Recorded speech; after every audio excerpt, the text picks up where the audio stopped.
The rain fell steadily, tapping rhythmically against the windshield of Clara's small car as she drove slowly through the empty streets. It had been a long day at the hospital, one of those exhausting shifts where every patient seemed to need more attention than there were hours in the day. Clara rubbed her tired eyes and took a deep breath. The smell of wet asphalt mixed with the faint scent of antiseptic lingering from the hospital. It was late, almost 9 in the evening, and the city felt quieter than usual, as if the rain had washed away not only the dust but also the noise of everyday life. Clara always loved rainy nights, though she rarely had the energy to enjoy them after long shifts. There was something calming about the way water fell from the sky, the gentle sound of it hitting the car roof, and the way it blurred the lights of the street lamps. Tonight, however, her calmness was mixed with fatigue. Her body ached from standing on her feet for hours, and her mind was still processing everything that had happened at the hospital: the patients, the emergencies, the moments of laughter, and the ones that had made her heart heavy. As she drove past the bus stop near the corner of 7th Avenue, a flash of movement caught her eye. She slowed the car and squinted through the rain-smeared window. There, sitting on the wet curb under the dim light of a flickering lamp, was a man. He was hunched over, shoulders pulled tight against the rain, his clothes soaked through. He didn't have an umbrella. His shoes were muddy, and his coat looked thin, almost too light for the cold drizzle. Clara's heart tugged at her. There was something about the way he sat silent, still, almost invisible except for the occasional glance up at passing cars that made her pause. For a moment, she hesitated. She had been tired, eager to get home and warm herself up with a cup of tea, maybe call her sister and tell her about the day. But something inside her said she couldn't just drive past. She shifted the car into park and stepped out, the rain immediately soaking her hair and jacket. The cold bit at her skin, but she didn't mind. She walked toward the man, holding her spare jacket in her hands, and called softly, "Excuse me, sir, are you okay?" The man looked up, startled, as if he hadn't expected anyone to notice him. His eyes were a deep brown, tired, and a little guarded. He hesitated before answering, his voice low, almost a whisper. I'm fine," he said, but the way he shivered betrayed his words. Clara smiled gently, trying to make her tone comforting. "It's pouring, and you're soaked. Can I at least offer you my jacket? Or maybe a ride somewhere dry?" He looked away for a moment, as if considering whether to accept her help. There was a pride in him, or perhaps a hesitation born from years of being independent, that made him reluctant to rely on a stranger. But the rain was relentless, dripping down his face and soaking his clothes. Finally, he nodded slowly, almost reluctantly. I guess a cup of coffee wouldn't hurt," he said. His voice was soft, and there was a hint of embarrassment in it. Clara handed him her jacket, which was warm and smelled faintly of her lavender hand cream. He took it carefully, draping it over his shoulders, and she led him back to her car. The ride to the nearby cafe was quiet at first. The rain streaked across the windows, and the rhythmic swish of the windshield wipers seemed to fill the silence. Clara could feel the tension in the man, the way his hands fidgeted with the hem of the jacket. She decided not to press him with questions and instead focused on keeping the atmosphere light. "You know," she said, "nights like this make me appreciate small things, like a warm cup of coffee and a dry seat." He chuckled lightly, a sound that seemed to surprise even him. "I guess I forgot what that felt like," he admitted, his voice still quiet. Clara noticed the weariness in him not just from being out in the rain, but from life itself. He seemed like someone who carried a lot, maybe more than most people could see at first glance. When they reached the cafe, it was nearly empty, the soft glow of the lights inside inviting and warm. Clara opened the door for him, and he paused for a moment before stepping inside, shaking off the remnants of the rain. She followed, and soon they were seated by the window, watching the rain pour down in sheets. The cafe smelled of fresh coffee, baked bread, and something sweet, perhaps cinnamon or vanilla. Clara ordered 2 hot chocolates for them, thinking it might be more comforting than coffee. As they waited, she tried to make small conversation, asking about his day in a gentle, non-intrusive way. He was polite but reserved, answering in short sentences at first.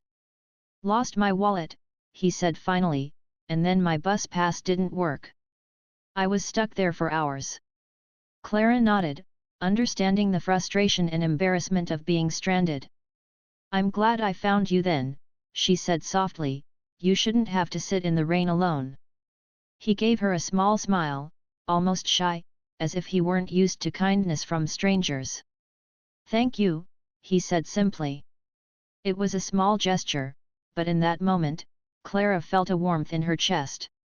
Sometimes, she thought, people just needed someone to notice them, someone to acknowledge that they weren't invisible. The hot chocolates arrived, steaming and fragrant. Clara handed one to him, and he took it carefully, as if afraid to spill it. She watched him take a small sip, and for the first time, she noticed a little twinkle in his eyes, like a spark of relief, of comfort. They sat quietly for a while, listening to the rain and watching the occasional car pass by. Clara could sense that he was relaxing, the tension in his shoulders easing slightly. After a while, he started to open up. Not about his personal life, but about simple things: a story about a stray dog he had once fed, a memory of a rainy day from his childhood, a joke someone had told him earlier. Clara laughed with him, and the sound of it seemed to chase away some of the gloom outside. The rain continued, but inside the cafe, it felt like a small island of warmth, laughter, and human connection. Clara realized something important in that moment. Helping someone didn't always have to be about fixing a problem or giving advice. Sometimes, it was just about showing up, being present, and offering a little warmth in a cold, rainy world. She smiled to herself, feeling tired but also strangely uplifted. This stranger, soaked and weary just minutes ago, was now sharing stories, laughing softly, and letting her be part of a small moment in his life. The night went on, and eventually, the rain began to ease, turning from a steady downpour to a gentle drizzle. Clara knew she couldn't stay forever, and he would have to get home eventually. But for now, she was content to sit, sip her hot chocolate, and listen. Sometimes, she thought, the world was full of surprises, and kindness had a way of finding the right place at the right time. When it was time to leave, Clara offered to drive him somewhere safe.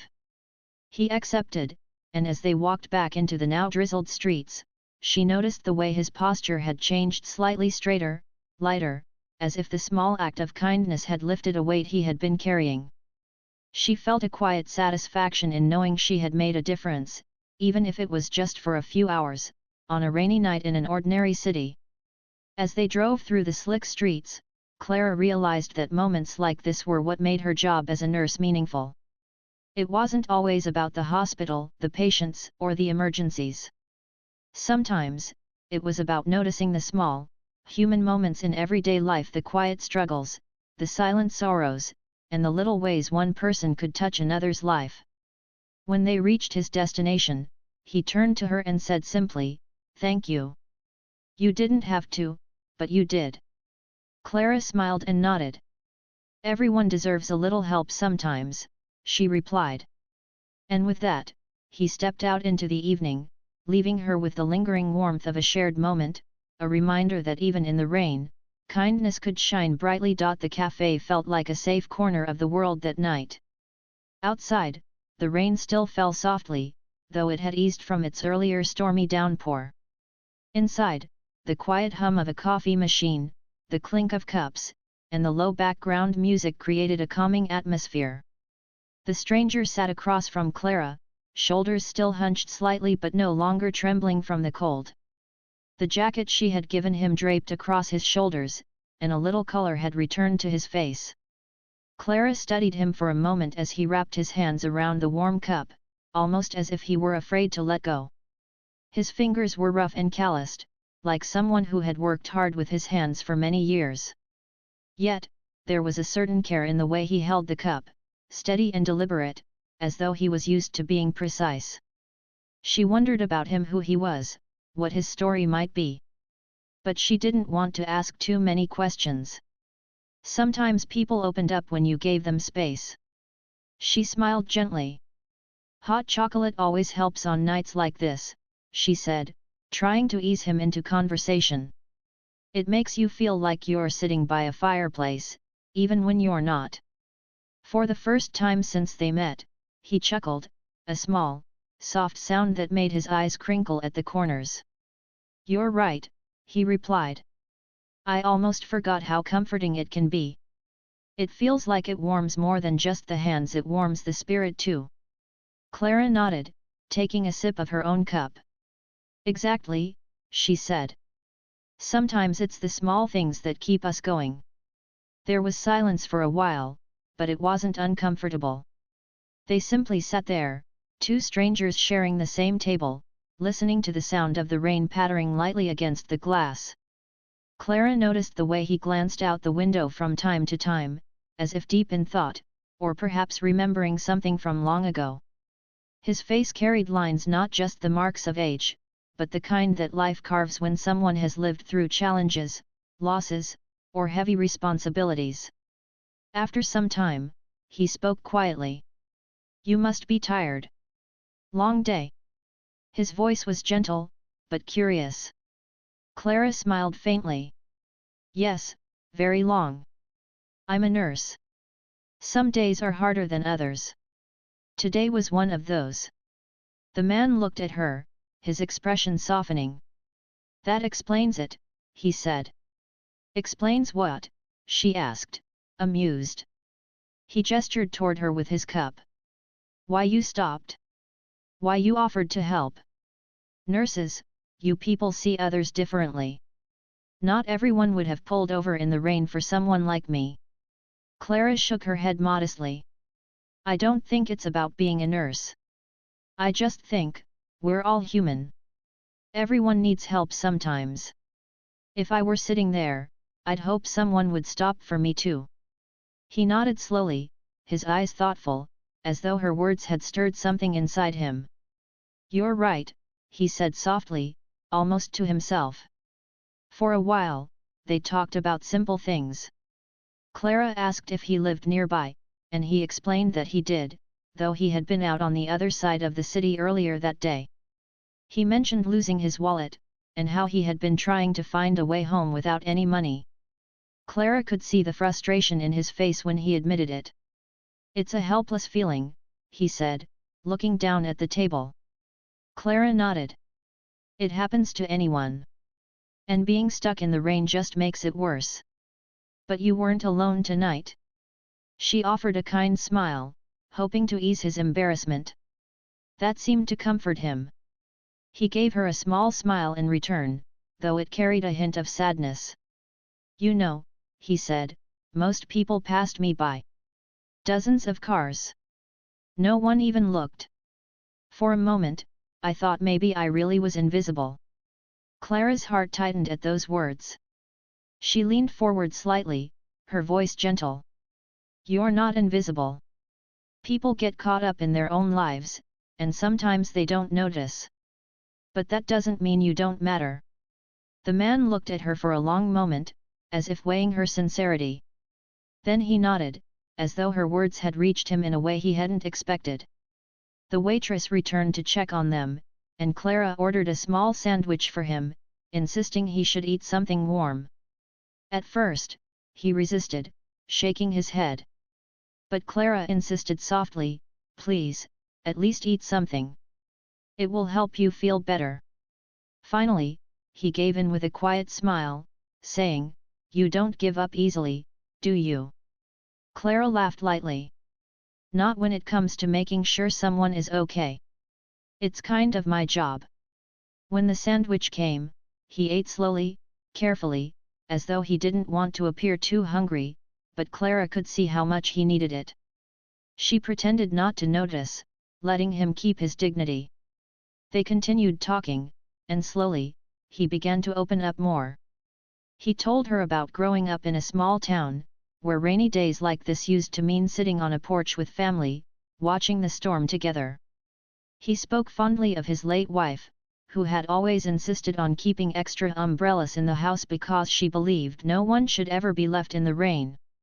His eyes grew misty as he shared that memory, and Clara felt her heart swell with empathy. "That's beautiful," Clara said softly. "She sounds like she was a wonderful person." "She was," he whispered, his gaze fixed on the rain outside. "The best person I ever knew." There was a silence after that, filled with unspoken emotions. Clara didn't try to fill it with words. Instead, she let it linger, giving him the space to feel whatever he needed to feel. Sometimes silence was the most compassionate response. As time passed, the stranger seemed to relax more. He laughed once or twice at Clara's light-hearted stories from the hospital, the kind that weren't too heavy, like the time a little boy insisted his teddy bear needed a bandage on its paw, or when an elderly patient tried to bribe her with homemade cookies in exchange for an early discharge. His laughter was warm, genuine, and it lit up his tired face in a way that surprised Clara. "You've seen so much," he said, shaking his head with a faint smile. "And yet, you still find reasons to laugh. That's rare." Clara shrugged gently. "Life can be heavy. Laughter makes it lighter, even if just for a moment." The man nodded, as though agreeing deeply with her words. After a while, Clara checked her watch. It was getting late, and she knew she should head home soon. But she didn't want to leave him stranded. "Do you have somewhere I can drop you off?" she asked. He hesitated for a moment, then gave her an address. It wasn't far from the hospital, in a quiet part of the city. Clara felt relieved at least he had a place to go. As they stood to leave, the man carefully folded the napkin he had used and placed it neatly on the plate, a small act that revealed his sense of order. Clara noticed the gesture, finding it oddly touching. He wasn't careless, even in difficult times. They stepped back into the night, where the rain had softened to a drizzle. The street lights reflected in the puddles, casting golden ripples across the wet pavement. The man pulled the jacket closer around himself and looked at Clara. "You didn't have to do all this," he said quietly. "But you did. I won't forget it." Clara smiled, her eyes warm. "Sometimes the world feels a little less heavy when we help each other. That's all." He nodded, his expression thoughtful, as though her words carried more weight than she realized.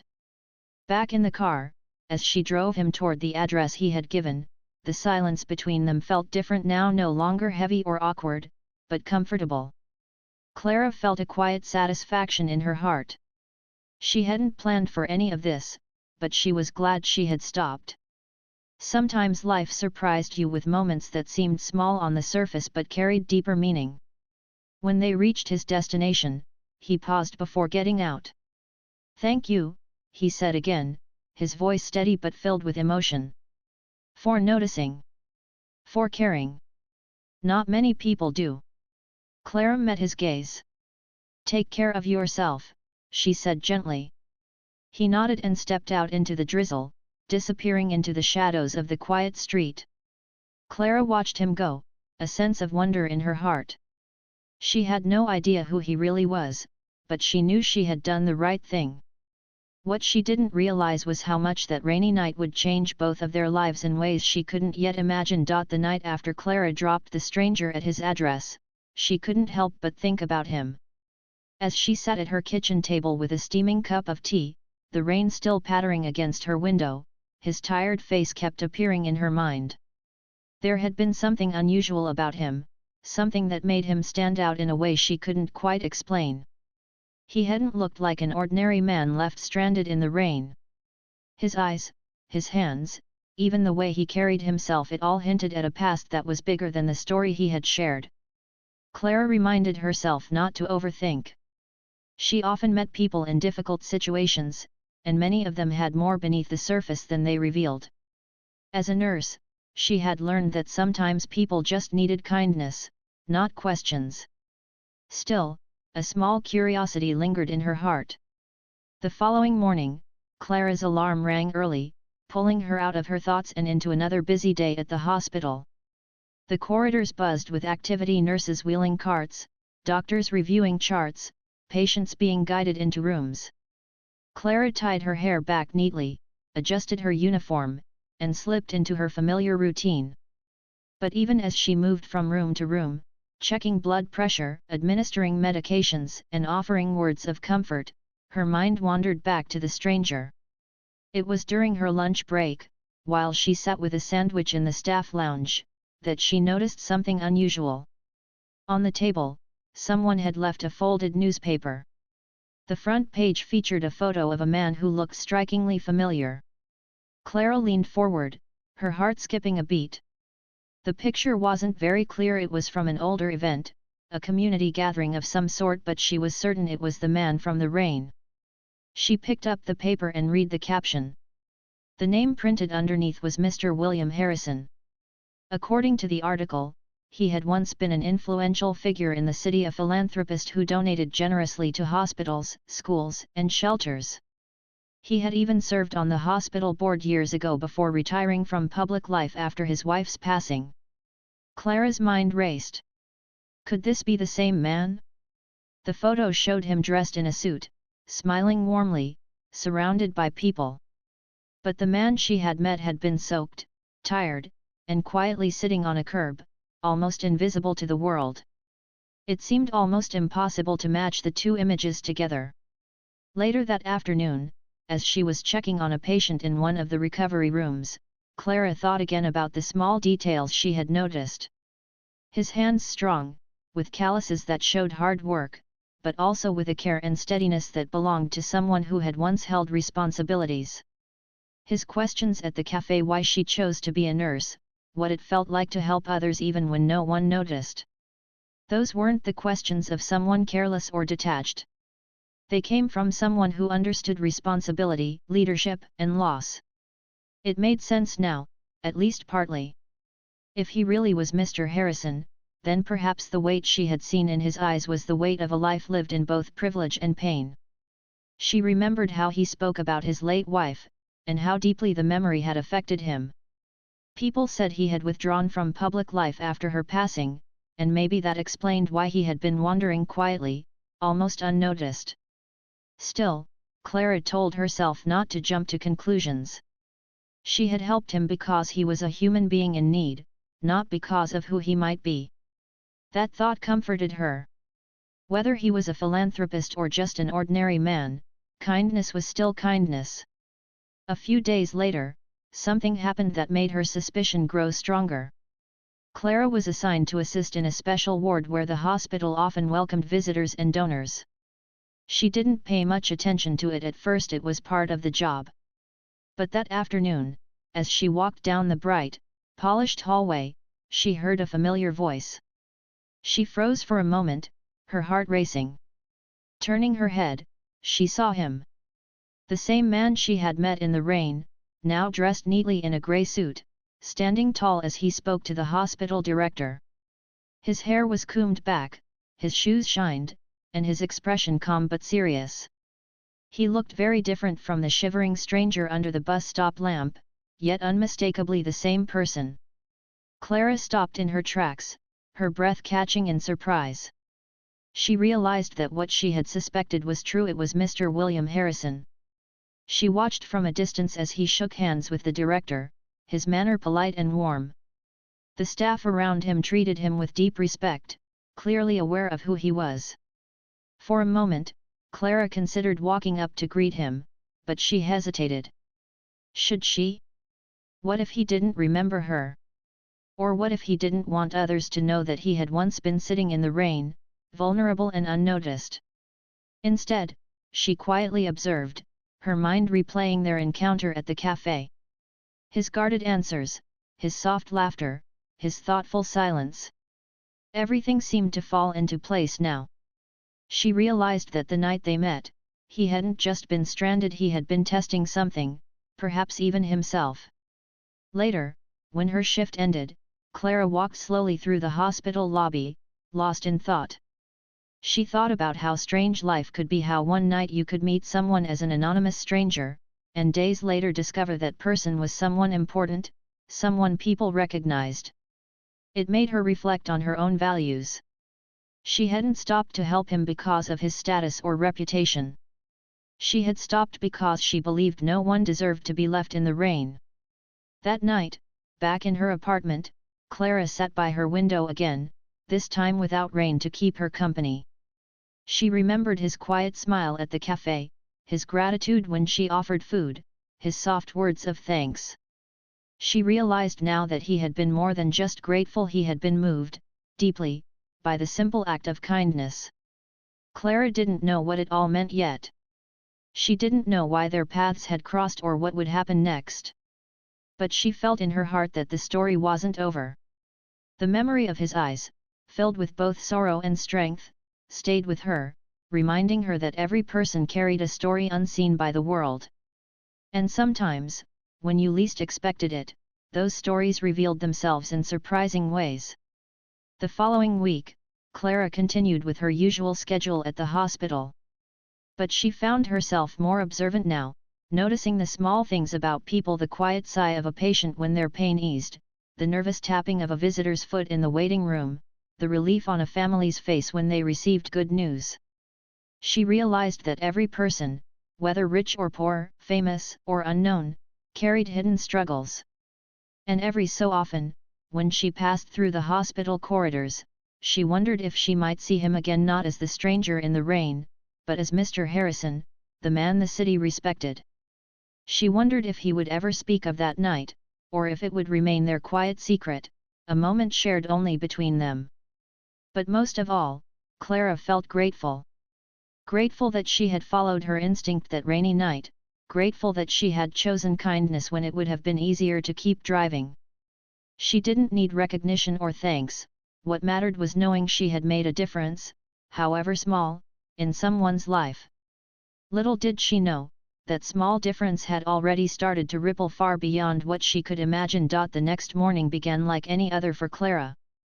She woke early, tied her hair neatly into a bun, and prepared for another day of caring for patients. The hospital corridors buzzed with the usual rhythm of beeping machines, hurried footsteps, and the soft murmurs of visitors. To Clara, it was all familiar, almost like background music to her life. Yet, beneath the routine, a quiet anticipation stirred in her heart. She hadn't forgotten what she had seen a few days earlier: the stranger she helped in the rain, standing tall in a fine suit inside the hospital, respected and greeted as Mr. William Harrison. She had not spoken to him then, but the memory had stayed with her. She kept wondering whether he would approach her, or if their encounter would remain a silent memory shared only between them. That day, Clara was asked to help in a meeting room on the top floor of the hospital. Normally, she didn't take part in such things, but the head nurse had requested her to prepare refreshments for a small gathering with board members and potential donors. Clara didn't think much of it. She carried trays of tea, juice, and snacks into the room, her movements quiet and professional. When she entered, her eyes widened. Sitting at the head of the table was the same man she had met in the rain. His posture was upright, his suit crisp, his shoes polished to a shine. He looked completely different from the weary stranger shivering under the storm that night, yet Clara instantly recognized the warmth in his eyes. It was him, Mr. Harrison. Clara tried to remain calm as she placed the tray on the table. She kept her eyes lowered, not wanting to interrupt the important conversation. But then she felt a gaze resting on her. Slowly, she looked up, and their eyes met. For a moment, time seemed to pause. His eyes softened in recognition, and a faint smile tugged at his lips. Clara quickly lowered her gaze again, her heart racing. Did he remember her? Of course he did. But would he say anything here, in front of everyone? The meeting continued, filled with talk of funding, hospital improvements, and plans for expanding patient care. Clara listened quietly as she refilled glasses and placed fresh napkins. The board members spoke with respect, often turning to Mr. Harrison for his thoughts. His voice was calm, steady, full of wisdom and authority. Yet, Clara noticed something else too. Every so often, his gaze drifted toward her, as though silently acknowledging the bond they shared. When the meeting ended, Clara began clearing the table. Most of the members left the room, chatting among themselves as they walked out. But Mr. Harrison stayed seated, watching her. Finally, when the room grew quiet, he stood and walked toward her. Clara froze for a moment, unsure what to do. "You," he said softly, his voice carrying warmth. "It's you." Clara looked up, her cheeks warming. "Yes. I wasn't sure if you would remember me," she admitted. "Remember you," he said with a small laugh. "How could I forget? You stopped for me when no one else did. You offered me kindness without knowing who I was. That night, it meant more to me than you can imagine." Clara's heart softened at his words. "I only did what anyone should do," she replied gently. "You looked like you needed help. That was enough." He studied her for a moment, his eyes thoughtful, almost misty. "You remind me of my late wife," he said quietly. "She used to say the same thing, that kindness should never depend on who a person is or what they can give back. It should be given freely, from the heart." Clara felt a lump rise in her throat. She didn't know what to say, so she simply nodded. Mr. Harrison continued, his tone calm but filled with emotion. "After she passed away, I stepped back from everything. I stopped attending events, stopped giving as much of myself to the world. I thought, maybe, there was no point anymore. But that night, sitting in the rain, invisible to everyone passing by, I felt forgotten. And then you appeared. You reminded me that goodness still exists. That there are still people who notice, who care." Clara listened, her heart moved by the honesty in his voice. She hadn't expected their brief encounter to have such an impact. To her, it had been a simple act of humanity, but to him, it was something greater. He took a deep breath, then smiled. "I must confess something. That night, I wasn't only stranded. I was also testing something. I wanted to see how people react when they see someone in need. I wanted to feel what it was like to be unseen. It was foolish, perhaps, but it taught me more than I expected. Most people passed me by. But you stopped. You didn't ask who I was. You didn't look away. That speaks volumes about you." Clara was silent for a moment, her hands resting on the tray she was holding. Finally, she said softly, "I didn't stop for recognition, Mr. Harrison. I stopped because it felt like the right thing to do." He smiled warmly. "And that is why it means so much." For a moment, the room was filled with a comfortable silence. The sunlight streamed through the tall windows, casting soft golden patterns on the polished floor. Clara could see the change in him. The man she had seen hunched under the rain was now standing tall, his shoulders lifted, his spirit lighter. Finally, he reached into his coat pocket and handed her a card. "Clara, isn't it? I learned your name from the staff. I hope you don't mind. I'd like to speak with you again, perhaps over coffee, this time under better circumstances. There's much I'd like to share, and perhaps much I can do for this hospital that you care so deeply about." Clara hesitated, but then nodded, taking the card. "I'd like that," she said softly. As he turned to leave, he paused at the door and looked back at her. "Never doubt that small acts can carry great weight. That night, your kindness brought me back to myself. I will not forget it." Clara stood in the empty room long after he left, the card still in her hand. Her heart was full, not because he was an influential man, but because she had seen a glimpse of humanity that connected them both. She realized that sometimes the smallest decisions, a pause, a jacket, a cup of hot chocolate, could ripple far beyond what she could ever imagine. She smiled to herself as she returned to her duties, her steps lighter, her spirit lifted. She didn't know what the future held, but she knew their paths had crossed for a reason. And deep inside, she felt that this was only the beginning of something greater, something that would not only change his life, but hers as well. Days turned into weeks, and Clara went on with her life as usual. She worked long shifts at the hospital, cared for patients with the same dedication, and returned home to her small apartment each night. But something had quietly changed within her. Since that moment in the boardroom when Mr. Harrison revealed who he truly was, Clara carried with her a new sense of hope. She often thought about his words, how her simple kindness had reminded him of humanity's goodness. It humbled her, and it also inspired her. One afternoon, while she was finishing paperwork at the nurses' station, the hospital director made an announcement. A large donation had been made to the hospital, one of the biggest they had ever received. The money would be used to buy new equipment, expand the children's wing, and improve care for elderly patients. There was a wave of excitement through the staff. Such a contribution meant lives could be saved, and countless patients could receive better treatment. Clara listened quietly, her heart already telling her who was behind it. She didn't need to hear the name to know.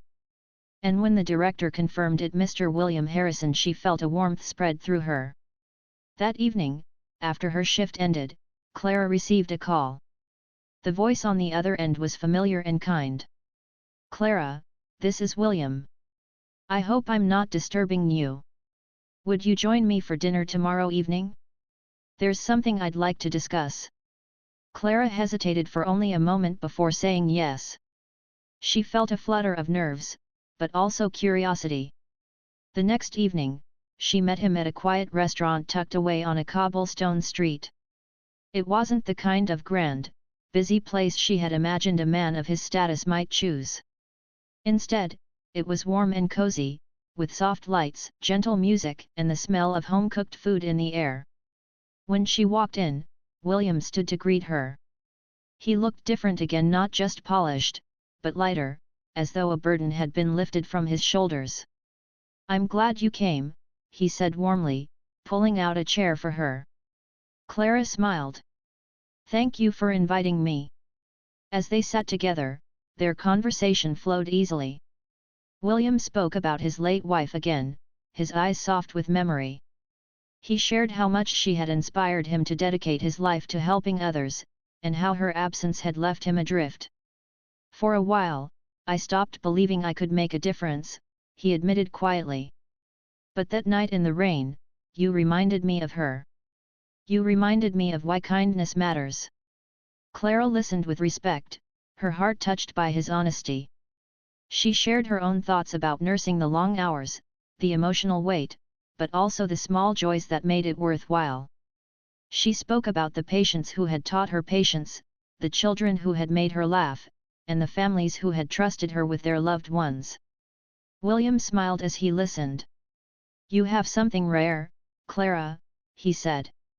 "You see people for who they are, not for what they can offer. That is the greatest gift." Dinner stretched into hours, and when they finally left the restaurant, Clara felt as though she had known him for years. Their bond was no longer just about one rainy night, it was about shared values, mutual respect, and the quiet understanding that kindness could change the world in unseen ways. Over the following months, William became a frequent presence at the hospital again. He funded new projects, brought in resources, and often visited patients to speak with them personally. The staff admired his generosity, but Clara noticed something deeper. He wasn't just giving money, he was giving himself, his time, his heart. She saw the way his face lit up when children in the new pediatric wing laughed, or when an elderly patient smiled at him with gratitude. And every time their paths crossed, William would give Clara a small nod, a look that carried unspoken meaning. It was their quiet reminder of the night that had changed everything. One day, Clara was called into the children's wing to see something new. When she walked in, she gasped. A bright, colorful playroom had been built, filled with toys, books, and cheerful paintings on the walls. Above the entrance, a plaque read, "In memory of my beloved wife, Margaret, whose kindness lives on in every act of love. With gratitude to Nurse Clara, who reminded me of her spirit." Clara's eyes filled with tears as she read the words. She hadn't expected her name to be there. She hadn't wanted recognition. But seeing it made her realize that her small action had become part of something much greater. Later, William found her standing by the plaque, her eyes shining. He placed a gentle hand on her shoulder. "You may think what you did was small," he said softly, "but to me, it was everything. You helped me find my way back to what truly matters. And because of that, countless others will be helped too." Clara turned to him, her voice trembling slightly. "I only did what anyone would do." He shook his head with a smile. "No. Not anyone. Many people passed me by that night. But you didn't. That makes all the difference." From that day forward, Clara carried his words with her. Whenever she felt tired or discouraged, she would think back to the rainy night, to the stranger on the curb, and to the lesson she had learned that kindness, no matter how small, could ripple outward in ways she might never see. Her bond with William remained strong.